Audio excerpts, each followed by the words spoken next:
मैं हूं आपके साथ ज्योति कनौजिया। आइए रुक करते हैं खबरों की ओर। नेपाल में सियासी संकट गहराता जा रहा है। प्रधानमंत्री केपी शर्मा ओली ने रविवार को संसद भंग करने की सिफारिश की, जिसे राष्ट्रपति विद्यादेवी भंडारी ने औपचारिक मंजूरी दे दी है। नेपाल में अगले साल 30 अप्रैल और 10 मई के बीच चुनाव कराए जाएंगे। राष्ट्रपति कार्यालय ने इसकी जानकारी दी है। कृषि कानूनों के विरोध में बड़ौद की औद्योगिक पुलिस चौकी पर खाप चौधरियों की अगुवाई में किसानों का अनिश्चितकालीन धरना प्रदर्शन जारी है। रविवार को दूसरे दिन भी किसानों ने दिल्ली सहारनपुर हाईवे जाम किया। यहां सुबह से ही आसपास के किसान पहुंचना शुरू हो गए हैं।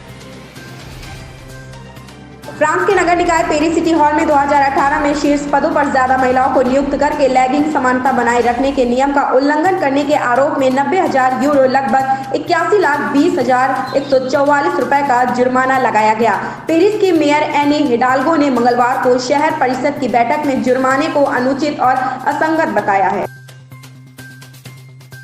देश की राजधानी दिल्ली में रविवार को कड़ाके की ठंड का प्रकोप जारी है। दिल्ली में न्यूनतम तापमान गिरकर 3.4 डिग्री सेल्सियस पर पहुंच गया है, जो कि इस मौसम में अब तक का सबसे कम तापमान है।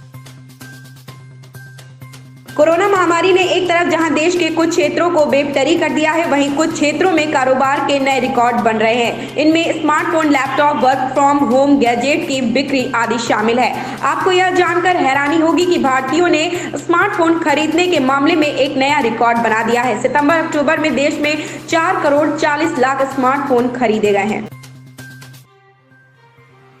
टाटा समूह के अध्यक्ष रतन टाटा ने शनिवार को महामारी के दौरान प्रधानमंत्री नरेंद्र मोदी के नेतृत्व की सराहना की है। उद्योग मंडल एसोचैम के स्थापना सप्ताह 2020 कार्यक्रम में रतन टाटा ने कहा कि प्रधानमंत्री ने मुश्किल दौर में देश का नेतृत्व किया है। उन्होंने कोरोना वायरस महामारी के समय देश का नेतृत्व करने के लिए प्रधानमंत्री का धन्यवाद किया।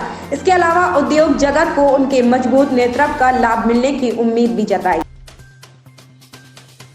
महाराष्ट्र में लगातार कोरोना वायरस के मामले बढ़ रहे हैं। ऐसे में रविवार को मुख्यमंत्री उद्धव ठाकरे ने कहा कि अगले 6 महीने तक के लिए मास्क पहनना अनिवार्य होगा। उन्होंने कहा कि मैं महाराष्ट्र में रात्रि कर्फ्यू या किसी अन्य लॉकडाउन के पक्ष में नहीं हूं। ठाकरे ने कहा कि महाराष्ट्र में कोरोना वायरस कर्फ्यू या एक और लॉकडाउन नहीं लगाया जाएगा। इसके अलावा उन्होंने कहा कि राज्य में पूरी तरह नहीं, लेकिन फिर भी कोरोना वायरस से संक्रमण की स्थिति नियंत्रण में है। गुजरात तट के पास भारतीय समुद्री क्षेत्र में घुस आने के बाद एक पाकिस्तानी मछुआरे को उसकी नाव के साथ पकड़ा गया। सीमा सुरक्षा बल बीएसएफ ने रविवार को यह जानकारी दी है। उन्होंने बताया कि उसे शनिवार शाम को सरक्रीक इलाके में बीएसएफ की गुजरात सीमा के कर्मियों ने गश्ती के दौरान पकड़ा। कर्नाटक के दक्षिण कन्नड़ जिले में एक 8 वर्षीय लड़के का अपहरण हो गया। अपहरणकर्ताओं ने उसे रिहा करने के एवज में फिरौती की मांग पर 10 करोड़ रुपए मूल्य के 60 बिटकॉइन मांगे थे। हालांकि पुलिस ने शनिवार को बच्चे को आरोपियों के चंगुल से छुड़ा लिया है। इस मामले में 6 लोगों को गिरफ्तार किया गया है, जबकि मुख्य आरोपी फरार है। लंदन और इसके आसपास के इलाकों में कोविड-19 की नई किस्म का तेजी से प्रसार हो रहा है। इस कारण ब्रिटेन के प्रधानमंत्री बोरिस जॉनसन ने शनिवार को देश की राजधानी में एक बार फिर नवंबर जैसे राष्ट्रीय लॉकडाउन प्रतिबंध लागू कर दिए हैं। वहीं क्रिसमस के दौरान प्रतिबंधों में दी जाने वाली छूट भी रद्द कर दी है।